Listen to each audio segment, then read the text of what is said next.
السلام علیکم دوستو، جاوید راٹھور حاضر ہوں۔ دوستو، آپ کی طرح میں نے بھی پاکستان کے دو وزراء کے بیانات سنے اور اس پر مجھے تعجب ہوا اور افسوس ہوا۔ ایک بیان تو وزیر داخلہ صاحب کا ہے، جنہوں نے فرمایا کہ خودکش حملے کرنے والوں کو پہلے $500 ملتے تھے، اب $1500 ملتے ہیں، تو شاید اس لیے وہ زیادہ ولنگلی یہ حملے کرتے ہیں۔ اور دوسرے وزیر صاحب نے یہ فرمایا کہ دہشت گرد جتنا نقصان پہنچانا چاہتا تھا اتنا نقصان نہیں پہنچا سکا، یعنی 32 لوگ دنیا سے چلے گئے، 200 لوگ زخمی ہو گئے، مسجد تباہ ہو گئی، تو اس کو آپ معمولی نقصان سمجھتے ہیں؟ اور کیا دہشت گرد نے آپ کو بتایا تھا کہ وہ کتنا نقصان پہنچانا چاہتا تھا؟ اس طرح کے بیانات ہمارے وزراء کرام دیں، ملک کو چلانے والے لوگ دیں،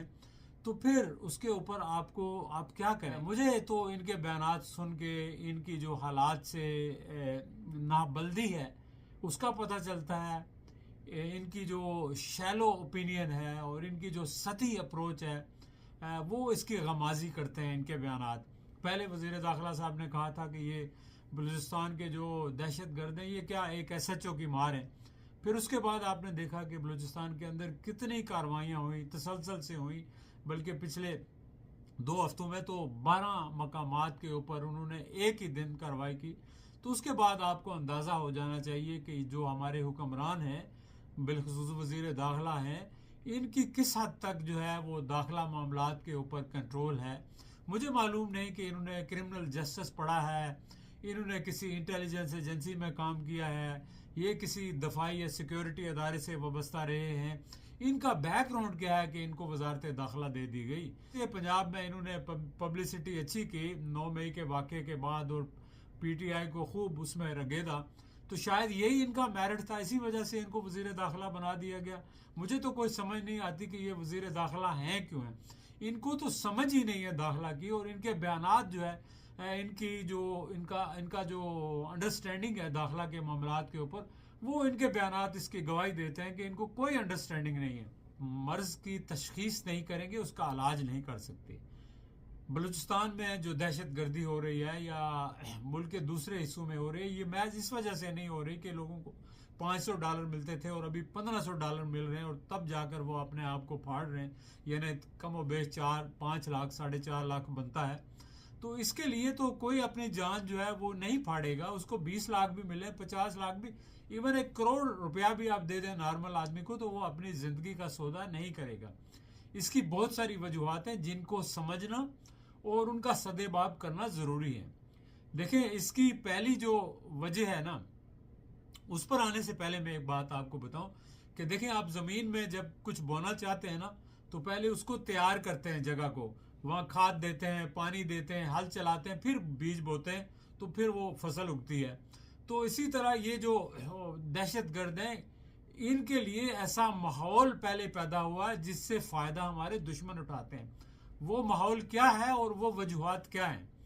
پہلی جو وجہ ہے، ایک تو وجہ یہ ہو سکتی ہے اور بلکہ ہے کہ کچھ لوگ ہیں جو ایکسٹریمسٹ ہیں، انتہا پسند ہیں، وہ مذہب کو ایک خاص نظر سے دیکھتے ہیں اور وہ سمجھتے ہیں کہ وہی مسلمان ہیں، اور اگر خلفائے راشدہ کا نظام نہیں ہے اور وہ اسلامی نظام نہیں ہے تو سارے لوگ کافر ہیں، تو وہ ان کے خلاف جدوجہد کرنے کے لیے اپنی قربانی جا کے دے دیتے ہیں، جنت میں جانے کی لالچ میں جا کے، جس طرح سے بھی۔ ایک تو وہ لوگ ہیں جن کے برین واش ہوئے ہیں۔ اب دوسرے کون لوگ ہیں؟ دوسرے وہ لوگ ہیں جب آپ کی ایجنسیاں، آپ کے لوگ کچھ لوگوں کو اٹھاتے ہیں، مارتے ہیں، غائب کرتے ہیں، تو پھر ان کے جو رشتہ دار ہیں، ان کے عزیز ہیں، تو ان کے اندر ایک بدلے کی آگ وہ پیدا ہوتی ہے، تڑپ پیدا ہوتی ہے، اور اس بدلے کی آگ میں وہ جھلس رہے ہوتے ہیں اور اس موقع کی تلاش میں ہوتے ہیں کہ ان کو جب موقع ملے اور وہ بدلہ لیں، اور وہ اپنی جان سے لاپرواہ ہو کر وہ جا کے اپنے آپ کو پھاڑ دیتے ہیں اور وہ بدلہ لیتے ہیں۔ دوسرے وہ لوگ ہیں۔ اب تیسرے جو وہ لوگ ہیں، اور وہ میرا خیال ہے کم ہے، تیسرے وہ لوگ ہیں کہ جو غربت کی وجہ سے، جن کی ہم بہت زیادہ غربت نے ڈیرے ڈالے ہیں، ہماری فیملی کو کچھ مل جائے گا تو ہم اپنی جان کا نذرانہ دے کے اپنے بچوں کے لیے، فیملی کے لیے زندگی ان کی آسان کرتے ہیں۔ تیسرے وہ لوگ ہیں، اور چوتھے وہ لوگ ہیں جو بارڈر باہر سے آتے ہیں۔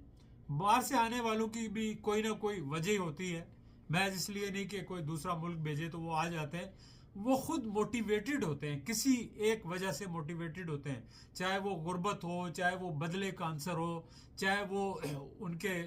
نظریے کے مطابق اسلام پسندی ہو، کوئی نہ کوئی موٹیویشن ہوتی ہے جس کو دشمن ایکسپلائٹ کرتا ہے اور وہ ان کو استعمال کرتا ہے۔ اب اگر ہم نے دہشت گردی کو ختم کرنا ہے تو ہمیں ایک ملٹی ڈائریکشنل اسٹریٹجی بنانی چاہیے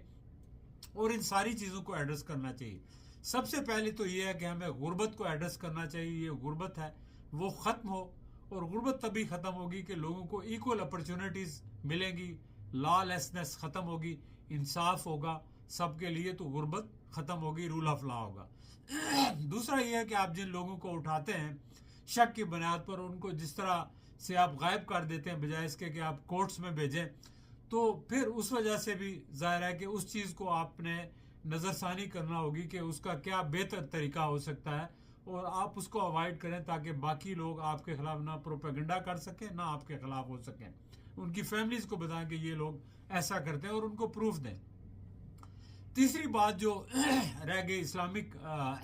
جو ایکسٹریمزم کی، تو اس کے لیے آپ کو کام کرنا ہوگا، اسکولوں سے شروع کرنا ہوگا، مدرسوں سے شروع کرنا ہوگا۔ مدرسے آپ کے کنٹرول میں نہیں ہے، ان کا کیا کریکولم ہے، کیا پڑھایا جا رہا ہے، آپ کو کچھ معلوم نہیں ہے، آپ کو اس کو ایک سسٹم کے اندر لانا ہوگا، اور اسکولوں کے اندر آپ کا اپنا نصاب نیا ڈیولپ کرنا ہوگا جس کے اندر آپ نے لوگوں کو ایک صلح رحمی، پیشنس، برداشت، تحمل، اس کی تعلیم دینا ہوگی۔ اور پھر اس کے بعد جو بارڈر پار سے آنے والے لوگ ہیں، تو آپ نے بارڈر سیل کیے تھے، پتہ نہیں کتنے $100 ملین کا ٹھیکہ ملا تھا باجوہ صاحب کے کسی عزیز کو، تو اس کا کیا ہوا؟ وہ بارڈر سیل نہیں ہوئی، وہ باڑ لگ گئی، وہ کہاں باڑ ہے کہاں نہیں ہے، وہ اس کا کیا ہے؟ تو اس کے اوپر بھی آپ کو کام کرنا ہوگا کہ بارڈر کو کنٹرول کرتے ہیں۔ پھر اس کے علاوہ ایک اور اہم جو فیکٹر ہے کہ دیکھیں افغانستان جو ہے یہ آپ کا ایک اسٹریٹجک ڈیپتھ کہتے تھے، اور اس کے لیے آپ نے امریکہ سے بھی تعلقات خراب کر لیے، لیکن وہ اسٹریٹجک ڈیپتھ آپ کے ہاتھ سے کیوں نکل گئی؟ کیا اس کی وجہ صرف ہندوستان ہے یا کوئی اور ہے یا طالبان ہے یا افغان کی حکومت ہے؟ بلا شبہ یہ سارے ہوں گے، لیکن اس میں آپ کی نالائکی بھی ہے، آپ کی نااہلی بھی ہے کہ آپ صحیح طرح سے ان لوگوں کو مینج نہیں کر سکے، اور وہ سلپ ہو کر دشمن کے ہاتھوں میں چلے گئے، حالانکہ ان کے اوپر آپ نے انویسٹ کیا، ان کے لیے آپ نے قربانیاں دی، ان کے لیے آپ نے جنگ لڑی، 20 لاکھ سے زیادہ افغان مہاجرین کو آپ نے انٹرٹین کیا، تو اس کے باوجود بھی اگر ایسا ہو گیا تو ہماری اپنی بھی کچھ خامیاں ہوں گی، ان کو بھی تلاش کرنا اور ان کو ریکٹیفائی کرنا، یہ کیا پاکستان کے حکمرانوں، پاکستان کے سیاستدانوں کا فرض نہیں ہے؟ یہ بالکل ان کا فرض ہے۔ پھر اس کے بعد آگے آخری بات جو آپ کی جی کہ انڈیا جو ہے اسپانسر کرتا ہے، اگر آپ کے پاس پروف ہے تو وہ دنیا کے سامنے پیش کریں اور انڈیا کو ٹیررسٹ قرار دلوائیں، اور یہ کام کریں۔ اگر آپ کو یونائٹڈ نیشن پہ بھروسہ نہیں ہے، آپ ایسا نہیں کر سکتے، تو آپ بھی سرجیکل سٹرائک کریں جس طرح انڈیا نے کی تھی۔ آپ کیوں نہیں کر سکتے؟ آپ بھی تو ایک ایٹمی پاور ہے، آپ نے تو ابھی پیچھے ہندوستان کو شکست دی تھی 9 مئی کو، ان کے 6 جہاز اڑائے تھے، آپ ان کے 20 جہاز اڑا سکتے ہیں، آپ ان کے ٹھکانے جو ہے وہ تباہ کر سکتے ہیں، ہندوستان کو فکس کر سکتے ہیں، لیکن اس کے لیے آپ کو ول چاہیے اور یونٹی چاہیے۔ آپ کچھ لوگوں کو کرش کر رہے ہوں اور کچھ لوگوں کو اوپر لا رہے ہوں، اور ملک کے اندر آپ نے ڈویژن پیدا کر رکھی ہو، اور آپ کی پالیسیز اور آپ کے لیڈرز جو ہے،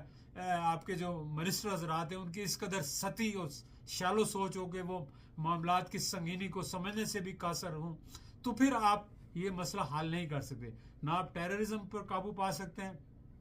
نہ آپ اکانومی کو بہتر کر سکتے ہیں، نہ ملک کے اندر پولیٹیکل سٹیبلٹی لے کے آ سکتے ہیں، نہ باہر سے انویسٹر لے کے آ سکتے ہیں۔ یہ ساری اپنے آپ کو دھوکہ دینے والی بات ہے، قوم کو دھوکہ دینے والی بات ہے، اور خود الوژن میں رہنے والی بات ہے۔ سارے لوگ جو ہے ملک سے محبت کرتے ہیں، لیکن وہ آپ اپنی سیاست میں، اپنے مفادات میں اس قدر ایک دوسرے سے دور نہ ہو جائیں، اس قدر ایک دوسرے کے دشمن نہ بن جائیں کہ